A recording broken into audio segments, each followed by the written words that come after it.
Hey everybody, I hope this video finds you well. In this video, we're going to do a couple quick examples to follow up our discussion of the one sample mean confidence interval, and then we're going to put together what we've talked so far about with the one sample mean hypothesis test, along with the one sample mean confidence interval to see how these two procedures are sort of directly related. So let's jump right in to these examples here. So for our first example, we're going to suppose that there's a university which has around 20,000 students, and they're trying to estimate how much their students spend on textbooks per semester. So to do this, they randomly select 14 students from their campus and they record how much each of these students spent on textbooks for their current semester. So they get the following data with all the values being in dollars. So there was a student who reported they spent $370. There's somebody who reported $450, all the way up to somebody who reported spending $840. What we're going to do is we're going to try to build a couple confidence intervals, a 90% confidence interval and a 99% confidence interval. And the reason we're going to build two here is to demonstrate one of the facts that we mentioned in the previous video, which was that as the confidence level increases, the margin of error also must increase. So we'll see that the interval we build in A is going to be smaller than the interval that we build in B, because we're going to, in A, only have 90% confidence, whereas in B we'll have 99% confidence. So let's jump right into A.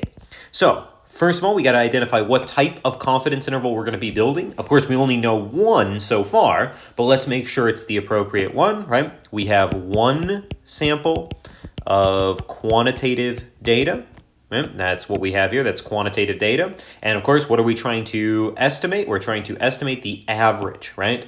Trying to estimate average. So what that tells us is that we want to do a one sample mean confidence interval. So one sample of quantitative data trying to estimate an average, those are your tip-offs that you want to do a one sample mean confidence interval. So to do that confidence interval, there's two things that we need to do. We need to check a set of conditions, and then we can go ahead and actually construct and talk about what the interval actually means. So we've got to check the conditions, and then we can move on to the construction.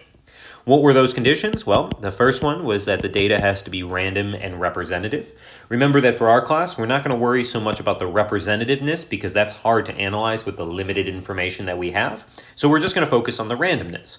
If we look back here, it does mention that they randomly selected these 14 students. So this is stated. So we put a check mark and we can move on to part two. Part two says that we need to check that the sample size is less than 5% of the population size. Now, we will always know the sample size, and we may or may not know the population size. In this case, we know that the sample size is 14, and if we scan through this paragraph, we can see that we actually also know the population size. They told us that there's 20,000 students. So we can directly check this. N equals 14.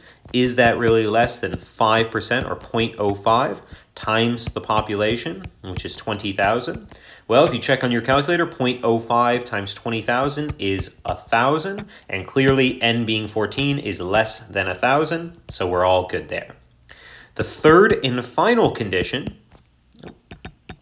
looks a little bit messy. The third and final condition, right, is that either you have a large enough sample, size 30 or more, which unfortunately we don't have in this case, or that the data looks approximately normal. So let's go ahead and actually check if the data is approximately normal. Easiest way to do that is, of course, to do a stem and leaf plot based on this information. So it looks like we'll need stems from 3 up to 8. So for my stem and leaf plot, my stems will be 3, 4, 5, 6, 7, and 8. For the stem of 3, it looks like we had 370 and then 450. 450. Then looks like we have 500, 520, and 560. So 500, 520, and 560. Then we've got 610 and 630. And 640, 40, and 70, 40, 40, and 70. And then looks like we've got 700, 720, and 780, and also 840. Oh, 780 right there. Yep, okay.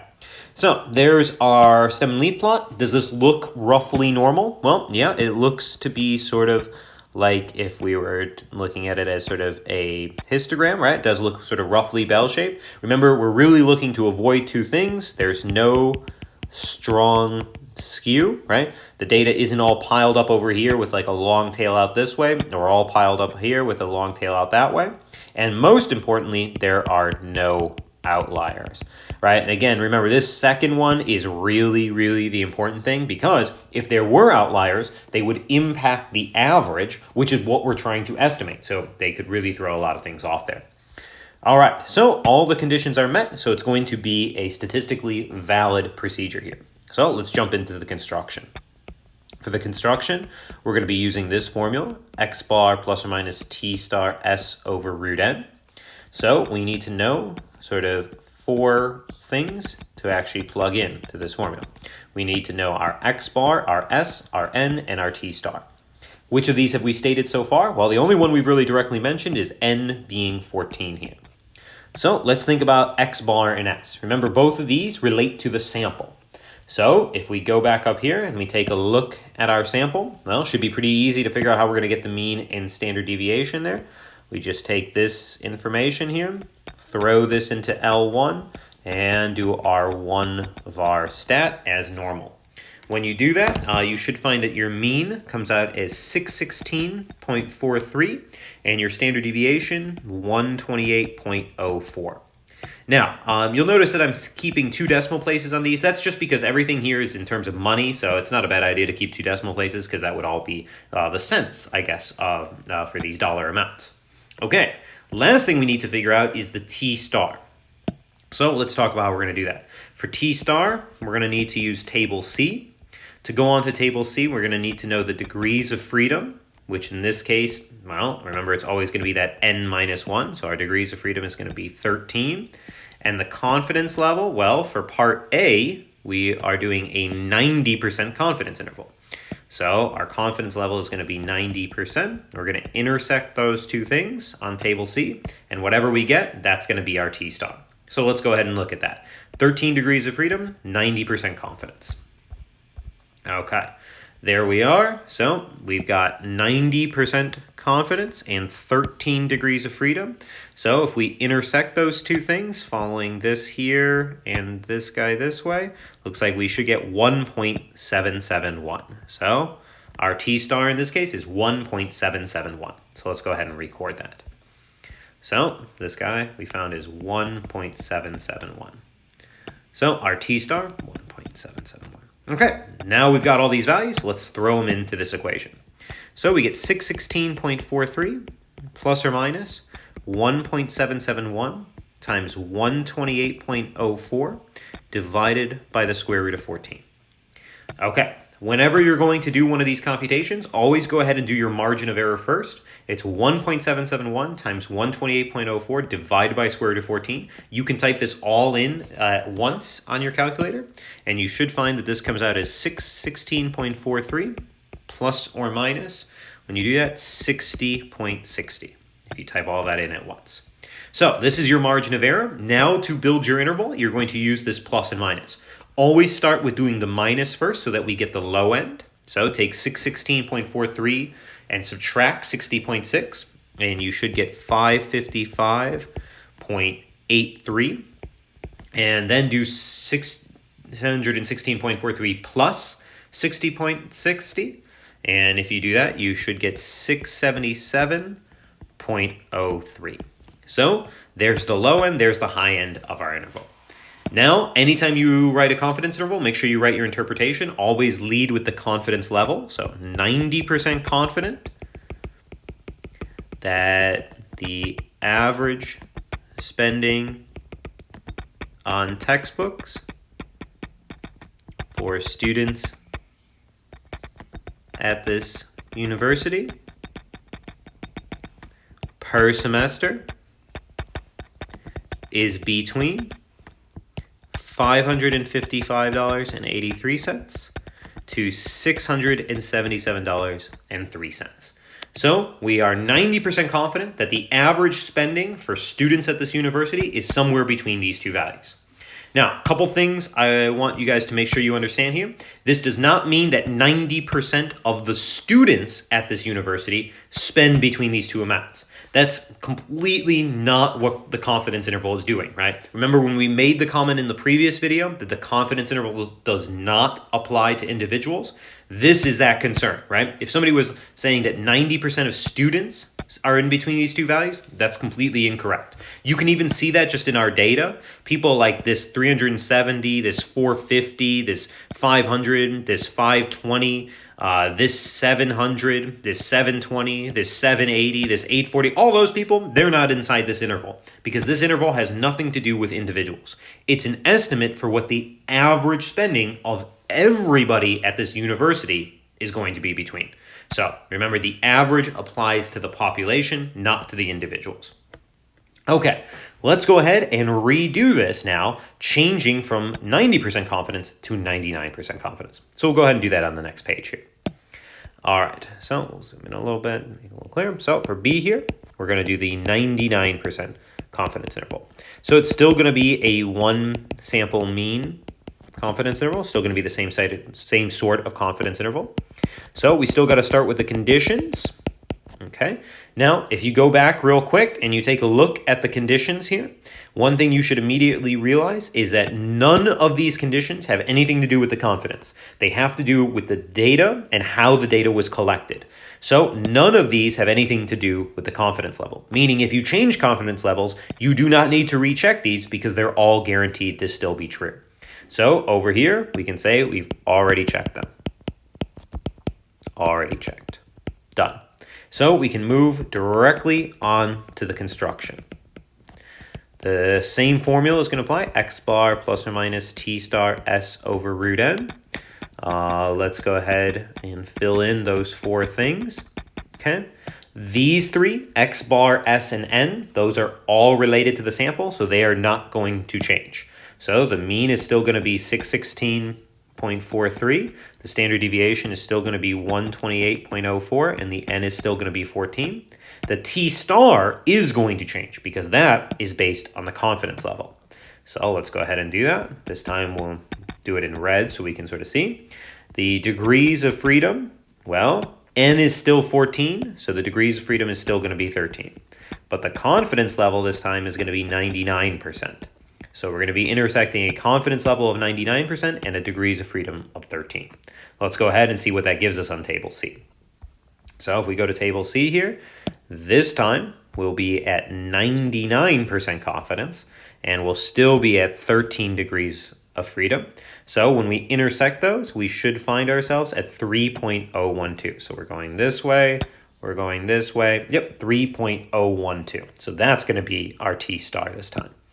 So let's go ahead and put that down. So T star 3.012, and just to record that up here, 3.012. Let's throw all those values in, 616.43 plus or minus 3.012, 128.04 over the square root of 14. Go ahead and type this into your calculator first, 3.012 times 128.04 divided by square root of 14. And if you do that, you should get 616.43 plus or minus 103.07. Now immediately notice that the margin of error here is 103.07, whereas the margin of error back here was only 60.60. So as we claimed in the previous video, increasing the confidence level increases the margin of error.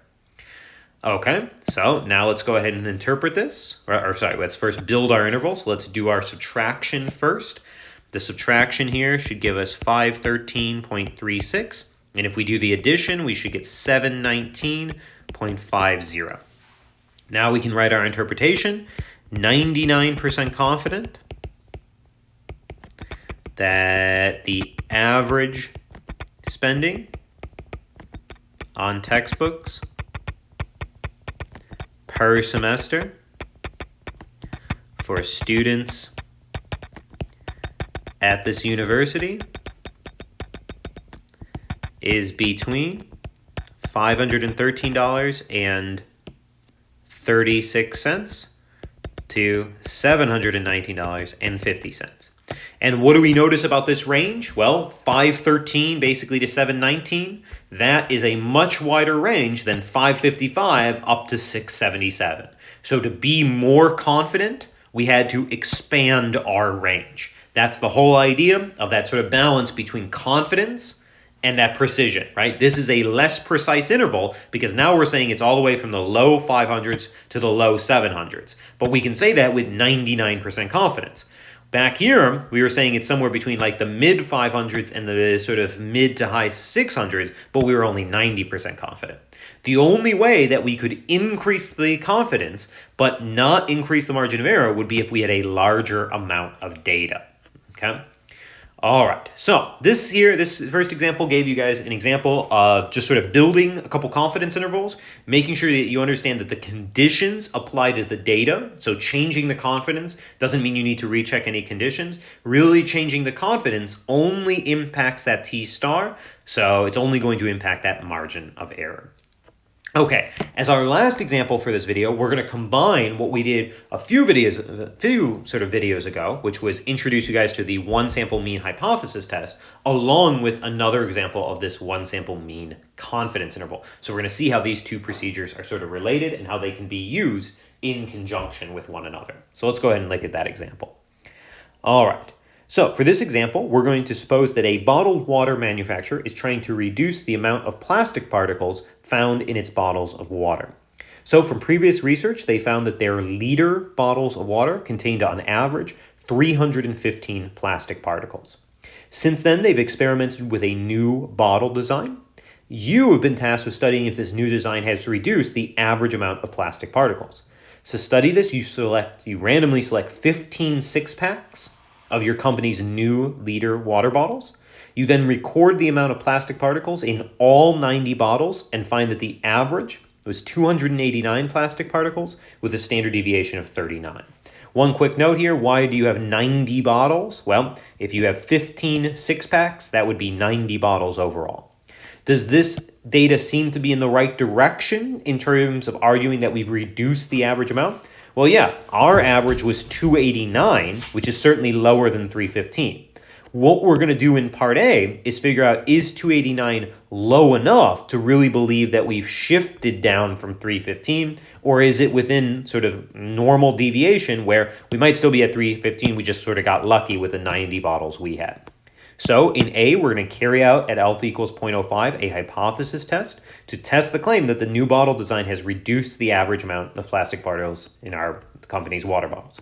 Then, as a sort of follow-up, we're going to build a 95% confidence interval for the average amount of plastic particles in our company's water bottles after the redesign. So hopefully what will happen in A is we'll find evidence that the average has been reduced, and then B will let us get an estimate for the new average.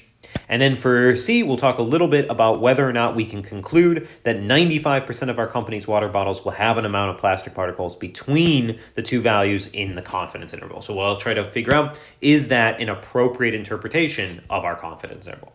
But let's start off with our hypothesis test. So for part A, what sort of hypothesis test is this going to be here? Well, if we look at our information, we have a single sample. We took 15 six-packs. We got these 90 bottles, and it's clearly quantitative because we're talking about things like the average and the standard deviation. Do we have a known or assumed average to compare it against? Yeah, we have that previous average of 315. So we have a one sample of quantitative data versus known/assumed average.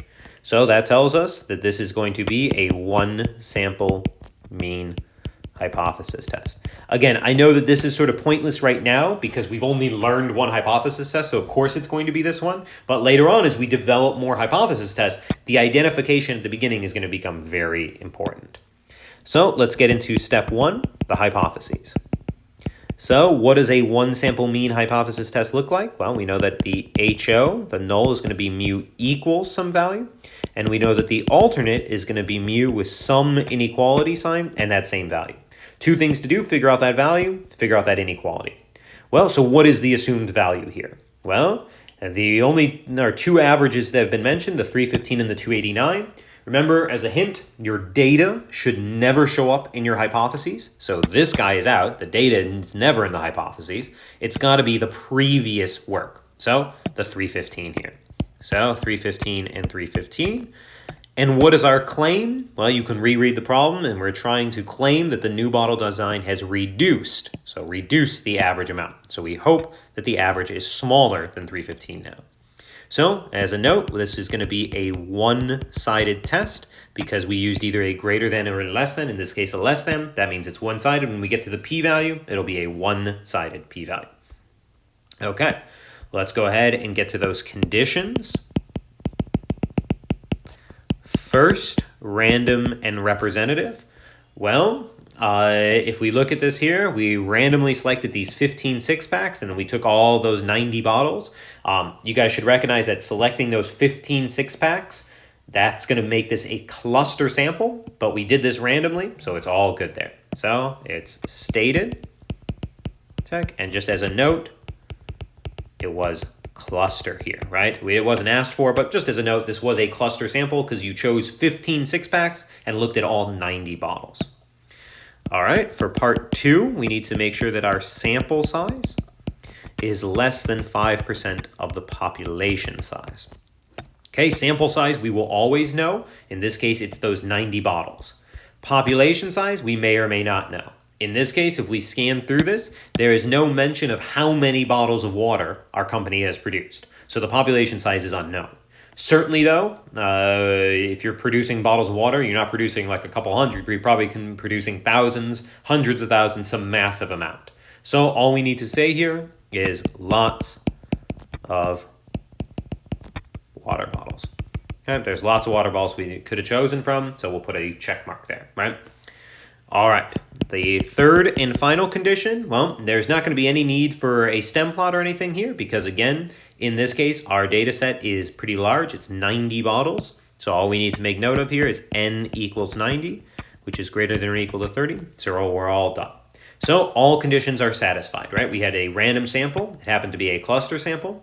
Our sample size, though it's 90, is nowhere going to be near the population size because our company must be producing tons of these bottles. And of course, we did have more than 30 data points, more than or equal to 30 data points, so we're good with condition 3. All right, we are now ready to move on to the test statistic. So the test statistic here, remember the formula for this is x bar minus mu divided by s over root n. So we need to know a couple things for this, x bar, mu, s, and n. Some of these we've already used. We've already used n, it's 90. Remember that the mu, we always grab from the null hypothesis, which in this case is at 315. Now we just need to find where our sample average and sample standard deviation is. Well, time to look back up in the paragraph, and we see that when we took our sample of 90 bottles, we got an average of 289 and a standard deviation of 39. So we will use those values. Average 289, standard deviation 39. Okay, so we've got everything we need. So let's go ahead and we'll just sort of follow that guy up here and go ahead and plug in. So we have 289 minus 315 x bar minus mu over 39 divided by square root of 90. I would go ahead and do the top and bottom of that separately. So go ahead and do your 289 minus the 315. You should get negative 26 up top, and then 39 divided by square root of 90. Looks like we should get 4.11 in the denominator. Go ahead and do that division, negative 26 divided by 4.11, and looks like you should get negative 6.33. Makes sense that we get a negative here because, again, we are checking for a reduction, right? We're expecting the sample average to be lower than the assumed average. Okay, we're now ready to go ahead and get our p-value. So this means we're going to be going on to table C. And we can go on to table C here. Remember the degrees of freedom. Well, we had our 90 data points, so our degrees of freedom is going to be one less than that. It's going to be 89 here. Remember also, since we had a negative t-value, we're going to be using that in absolute value, which is 6.33, right? So we'll just make a note, use absolute value of t. Okay, so 89 degrees of freedom and 6.33. So let's go ahead and take a look. 89 degrees of freedom. Unfortunately, right, we don't have 89 degrees of freedom here. So remember, we always round down. In this case, we'd be going to 80. So degrees of freedom equal 89, use 80. So we are right here. And remember, our t-value is 6.33. So if you find 6.33, it's pretty large. It's actually off the table. It's somewhere over here, 6.33. So let's follow that down, right? Remember, we'd want to stay with the one-sided p-value here. We'll zoom out just a little bit so we can see that. So we're going to find ourselves right here. Okay. All right, so we are off the table, but we're right over there. These p-values, if you notice, they get smaller and smaller. So since we're off the table on the right-hand side, that means our value is smaller than the smallest p-value, 0.0005. So our p-value is less than 0.0005. Let's go ahead and record that. So back here, we can say our p-value is less than 0.0005, which is less than 0.05%. In other words, this is something that's supposed to happen only about 1 in every 2,000 times. So if the average really is 315, the chance that we would get a sample where our average is 289 with 90 bottles is something that's supposed to only happen 1 out of every 2,000 times. We could believe that we've just got extraordinarily lucky, or we could believe that things have really changed. Well, for our conclusion, let's go ahead and see. The p-value is incredibly small here. So if we take that p-value and we compare against the alpha of 0.05 that was given to us, clearly if this p-value is less than 0.0005, it is less than 0.05. So the p-value is less than alpha here. And remember, that means that we make the conclusion to reject HO. So we are throwing out that it is still 315 and going with the claim that it is less than 315. Whenever you successfully reject, that means you successfully found evidence. So we'd say significant evidence that the average number of plastic particles has reduced or decreased, however you like to phrase it. So we have evidence. We're convinced that that redesign really did help and that the average number of plastic particles has reduced. Okay, so this part A here, right, this was just a quick review of how to run one of those one sample mean hypothesis tests from a couple of videos ago. Okay, now let's actually take this sort of in a real life situation and say, okay, we now know that the average has reduced. The natural follow-up is, what is a good estimate for the new average, right? We know that it's lower than our previous 315, but what can we say about it? How can we estimate it? That's a confidence interval. So let's go ahead and do that. So for part B here, we want to do a 95% confidence interval. Since it's one sample quantitative data and you want to estimate an average, that means we're going to be doing a one sample mean confidence interval. So we had one sample quantitative data, we want to estimate an average, so we need a one sample mean confidence interval. Remember, for confidence intervals, you've always got two pieces. You've got the conditions, and then you're going to have the construction. Okay, but what did we say about the conditions of the confidence interval? Well, we said the conditions of the confidence interval are the same as the conditions of the hypothesis test. So we've already checked those. So one nice thing about doing a confidence interval as a follow-up is you don't have any work on the conditions. This is already checked. Done. So we can jump straight into the construction. Formula-wise, that's going to be x bar plus or minus t star s over root n. So x bar, s, n, and t star. Okay, let's go ahead and remind ourselves. These things we've already used, right? All of these are just the values from the sample. So if we look back over here, x bar 289, s 39, n 90. Notice there'll be no mention of this because this was a null hypothesis. That only makes sense in a hypothesis test. This is not going to be used for the confidence interval, has no meaning in the confidence interval. So we just need the 289, the 39, and the 90. All right, so our average is 289, standard deviation 39, and is 90.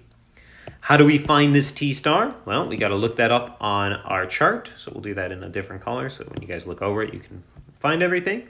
All right, so this is going to be on table C.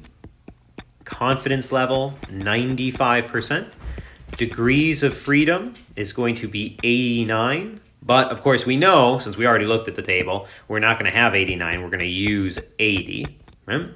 So let's intersect those things and figure out what we got. So if we go over to our table, right, we want 95 degrees of freedom right there. We have 80 as our degrees of freedom. So 95% is our confidence level, and 80 as our degrees of freedom. Intersect those two things. Follow this guy down here and this guy over to here. Looks like we should get at 1.990. So our T star should be 1.990. So let's go ahead and record that. 1.990. All right. So let's zoom back in so we can see that a little bit better. There we go. Okay, so we've got our T star. Now, I do want to make just one important note about the notation. Notice that this T star is definitely not the same as T. And that's why we bother with that T star notation, is to separate the T here, that is the test statistic, and the T star that comes from table C based on the confidence level and the degrees of freedom. So that's why we bother with that star notation, to separate this in case we're also doing a hypothesis test. Okay, let's plug everything in. We get 289 plus or minus 1.990, 39 divided by square root of 90. Okay, let's go ahead and get that margin of error first. So 1.990, 1.990 times 39 divided by the square root of 90. And it looks like we should get 289 plus or minus 8.2. Then go ahead and do your subtraction. So it looks like you should get 280.8, and then your addition, 297.2. How would we interpret it? Well, we'd start with the confidence, 95% confident that on average, our new bottles have between 280.8 to 297.2 plastic particles. There we go. So this is the new range that we consider believable. Now, I want to point something out, and we're going to investigate this later as we start to do more and more hypothesis tests and confidence intervals. But notice that this interval supports and matches what we figured out in the hypothesis test. In the hypothesis test, we tested, do we still believe the 315, or do we think it's gone lower? And what did we find? Well, we found that we had incredibly strong evidence to throw out the 315 and go with something lower. Here, you will notice that in this range, not only is this entire range lower, but 315 isn't in this range, right? 315 would be like way over here, right? It would be much larger than the high end of this. So the range of averages that we consider believable, that we're 95% confident in, doesn't include the old average of 315, which is why we found evidence to remove it, to reject it. If this interval did contain 315, then in the hypothesis test, we would have found no evidence, because we would have said one of the values we consider believable is the old average. So behind the scenes, what you're doing in a hypothesis test and what you're doing in a confidence interval are very, very similar. Okay, we had one last little follow-up question, right? Let's go ahead and just reread it because it's mostly just a sort of reading question, right? It says, can you conclude that 95% of your company's water bottles will have an amount of plastic particles between the two values we found in B? Well, if you read this phrasing right here, 95% of your company's water bottles. What that's doing is that's trying to conflate that 95% confident with 95% of the population. That's absolutely incorrect, because this statement here would be trying to apply your confidence interval to the individuals, which we know is incorrect. So all we would need to say for C is no, confidence intervals for averages do not apply to individuals. And that's all we would need to mention for part C there. Okay, so in this video, you guys have seen a couple examples of this, of actually going through and building a one sample mean confidence interval, and you've actually also seen the relationship between the one sample mean hypothesis test and the one sample mean confidence interval.